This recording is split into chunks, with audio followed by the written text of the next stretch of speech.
Olá, eu sou Daniele Seabra, sou médica, pós-graduada em nutrologia e atuando na área de medicina do estilo de vida e estou aqui para conversar com você sobre saúde feminina. Esse é mais um vídeo do canal Consciência Feminina e Companhia e hoje nós vamos falar sobre as diferenças na obesidade masculina e feminina. Vamos lá? A prevalência de obesidade é maior entre as mulheres do que entre os homens. E a massa de gordura feminina é superior à massa de gordura masculina desde a puberdade até o final da vida. Muito embora haja diferença na distribuição dessa massa de gordura, já comentado em outro vídeo aqui sobre composição corporal que você pode conferir, exista entre homens e mulheres, os homens tendem a ter uma distribuição de gordura mais central, uma distribuição de gordura mais visceral, que é inclusive uma gordura mais perigosa, né? Aquela gordura que a gente tá sabendo que tem associação com inflamação crônica, com doenças cardiovasculares, com diabetes tipo 2,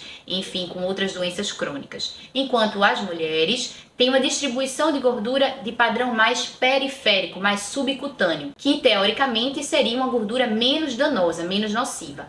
Porém, a gordura visceral, ela é mais facilmente mobilizável do que a gordura subcutânea. Uma das razões pela qual as mulheres têm mais dificuldade de mobilizar a sua gordura quando estão num processo de estratégia aí de emagrecimento. E por que que isso acontece? Bem, alguns estudos já tentaram explicar isso, né? Inclusive com modelos animais e estudos também clínicos, e a gente tem uma ideia de que as mulheres, elas têm uma tendência a queimar menos gordura quando estão em repouso, ou seja, tem uma redução na oxidação dos ácidos graxos, favorecendo assim o acúmulo desse tecido adiposo. Então, mesmo tendo a maior massa de gordura, que teoricamente seria útil para ela queimar essa gordura em momentos que ela precisasse, né? A mulher queima a gordura durante o exercício, oxida, né, esse ácido graxo durante o exercício, porém logo após o estado de exercício, quando ela volta para o estado de repouso,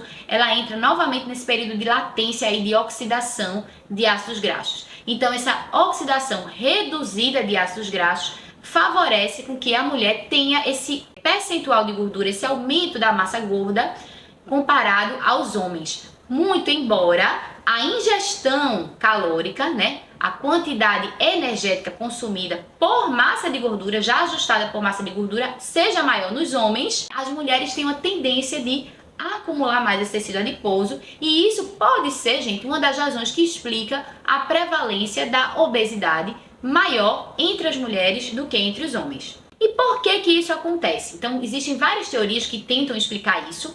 Um dos fatores que poderia estar relacionado a isso seria a presença do hormônio feminino, o estrógeno, tá? Então, o estrógeno parece que tem um papel aí nessa regulação do tecido adiposo. E, muito embora a gente já saiba que na menopausa, né, no período pós-menopausa, a distribuição de gordura vai mudar entre as mulheres, favorecendo o acúmulo da gordura visceral, que o estrogênio protegia antes da menopausa, mas parece que ao longo de toda a vida reprodutiva feminina, a presença do estrogênio nesse período da puberdade até o período pré-menopausa, ela é capaz de reduzir a oxidação de gorduras. E isso foi visto inclusive em estudos com terapia de reposição hormonal estrogênica oral, mostrando que teria uma redução na oxidação de gordura e um aumento da massa gorda em mulheres que estavam fazendo uso dessa terapia, quando comparado, por exemplo, à terapia de reposição hormonal transdérmica, porque parece que existe esse efeito do estrogênio na passagem hepática, esse efeito do estrogênio no metabolismo dos ácidos graxos através do fígado. Então, é uma suposição, né? Não é uma confirmação, mas é uma ideia do que pode acontecer para favorecer esse aumento de massa gorda, esse acúmulo de massa gorda nas mulheres mais do que nos homens. E por que que tudo isso é importante? Porque a gente precisa se apropriar desse conhecimento de diferenças entre os gêneros na distribuição de gordura, na questão da prevalência de obesidade, porque para tratar a obesidade feminina, a gente precisa ter esse conhecimento, a gente precisa individualizar essa conduta, né? Sabendo que se a gente der a mesma quantidade de energia para homens e mulheres, os homens tendem a ter uma oxidação de gordura maior, então eles tendem a perder mais peso mais facilmente. Isso, gente, é muito importante, porque às vezes a mulher começa uma estratégia de emagrecimento e ela tá, de repente ela tem um companheiro que também tá na mesma estratégia, né, na mesma rotina de querer emagrecer, os dois vão juntos ali, isso é excelente. É um fator motivador extraordinário quando você tem uma companhia, quando você tem um parceiro, né, uma parceria ali para te ajudar nesse processo de mudança. Mas aí ela começa a perceber que a mudança é diferente entre ela e entre o seu parceiro, por exemplo. Tá? Então a gente precisa ajustar as expectativas dessa mulher. A gente precisa entender que a mulher na pós-menopausa tem um padrão de distribuição de gordura predominantemente visceral, que é um padrão que é mais facilmente mobilizável, mas ela já vem de todo um histórico de vida com predominância de massa gorda, além do homem. Então, quando chega uma mulher nesse período, nessa faixa de etária após os 50 anos, no período pós-menopausa, essa mulher comparada a um homem da mesma faixa etária vai ter mais dificuldade de perder peso.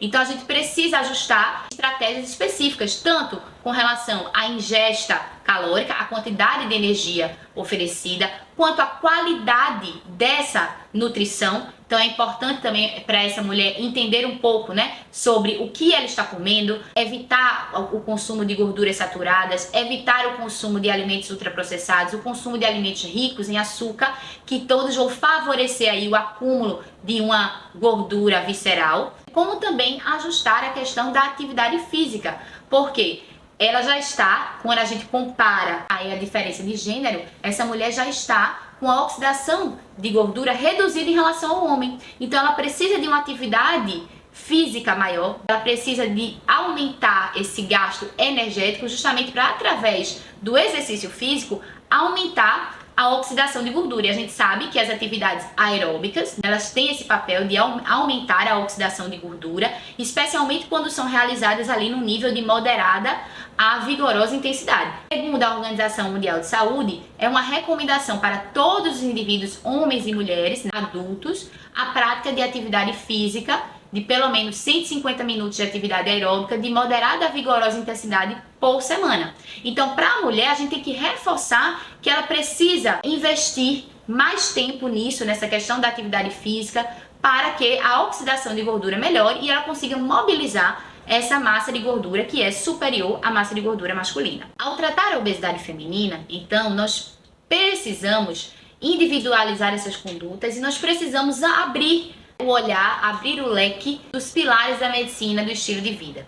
Então é preciso focar na atividade física, sim, é preciso focar na alimentação, sim, mas também, gente, é preciso a gente entender a relação que o sono vai ter com tudo isso. A gente sabe que a privação do sono está relacionada a um aumento do risco de síndrome metabólica, do risco de diabetes tipo 2, ou seja, vai estar associado aí a uma predileção de paladar por comidas mais palatáveis, mais ricas em gordura saturada, mais rica em açúcar. E a mulher, nós sabemos que sofre uma influência direta na sua qualidade de sono pela questão hormonal, tanto no período reprodutivo, quando ela tem variações hormonais durante o ciclo menstrual, quanto no período de pós-menopausa. Então veja que as nuances femininas, elas são mais detalhadas para a gente ter uma atenção especial. Então, alimentação, atividade física, sono, é muito importante que a gente esteja tratando esses pilares. Outra questão muito importante no tratamento da obesidade feminina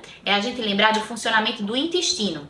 A gente sabe que hoje a microbiota intestinal tem um papel relevante que ainda não é totalmente esclarecido na gênese, na origem da obesidade, e que as mulheres sofrem mais de constipação do que os homens, e que a própria obesidade vai gerando também uma alteração na microbiota. Então parece haver uma via de mão dupla, né? Uma microbiota que vai sendo alterada pela dieta. Então a dieta é o alimento também da sua microbiota, da microbiota intestinal. O alimento que é para o ser humano vai ser também para os micróbios que residem nele. Então, essa microbiota que vai sendo constituída a partir de uma dieta rica em gordura saturada, rica em açúcar, tá? Rica em alimentos ultraprocessados, ela vai sendo uma microbiota mais doente, uma microbiota que permite uma inflamação da mucosa de revestimento intestinal, produzindo aí a entrada de substâncias nocivas na circulação sanguínea e ao mesmo tempo promovendo a obesidade. E a obesidade retroalimenta essa disbiose, né? Essa doença da microbiota. Então, as mulheres têm uma tendência maior a ter constipação, têm uma tendência maior a ter alterações intestinais que a gente também precisa estar atento na hora de manejar a obesidade feminina. Não vamos esquecer que obesidade é uma doença crônica, é uma doença recidivante, é uma doença extremamente prevalente nas mulheres e que também tem uma associação direta com comportamento. Então, outros fatores que nós precisamos abraçar dentro da abordagem da medicina do estilo de vida para o tratamento da obesidade feminina é a questão comportamental, é a questão da socialização, é entender que o comer tem um papel social e que essa mulher precisa estar acolhida nesse seu comportamento em relação à comida. Será que ela está tendo um comportamento de comer emocional, que é algo que vai ter uma abordagem extremamente específica, tá certo? Que às vezes aquele medicamento, como por exemplo a gente tem medicamentos hoje que são muito efetivos no tratamento da obesidade, como os análogos de GLP-1, será que ele vai ter um papel realmente eficaz no tratamento da obesidade para uma mulher que tem um comer emocional, uma ansiedade maior, que sofre mais influência aí da questão hormonal nos períodos pré-menstruais, ou que está na pós-menopausa com sintomas vasomotores? Então são detalhes que a gente vai ter que estar sempre atento. Fica aqui, segue o Consciência Feminina e Companhia, que vai ter mais conteúdo sobre isso. Em uma próxima aula eu vou estar falando para você sobre o tratamento medicamentoso da obesidade nas mulheres e a gente vai discutir mais sobre esses assuntos.